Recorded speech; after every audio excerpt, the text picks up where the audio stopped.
तर मराठा समाजाला आरक्षण मिळालंच पाहिजे असं अजित पवार यांनी म्हटलंय। कायद्यानं टिकेल असंच आरक्षण मिळालं पाहिजे असं देखील अजित पवार यांनी म्हटलेलं आहे। मराठा समाजाला आरक्षण मिळालंच पाहिजे ही माझी आधीपासूनची भूमिका असल्याचं देखील अजित दादांनी यावेळेला सांगितलं। आज एक प्रश्न आपल्या सगळ्यांच्या समोर आहे, मराठा आरक्षणाचा।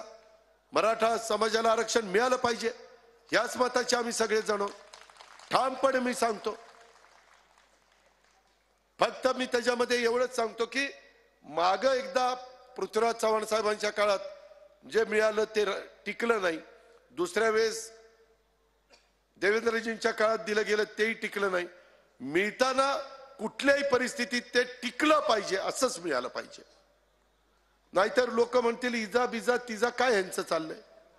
मी मराठा समाजाला आरक्षण मिळालंच पाहिजे याच विचाराचा आहे, ह्याच मताचा आहे। कधी कधी माझ्याबद्दल कारण नसताना त्या काहीतरी क्लिपा फिरवतात, काहीतरी दादा असंच म्हणला, दादा तसंच म्हणला। दादा काही येडा आहे का खोळा आहे मला काही कळत नाही।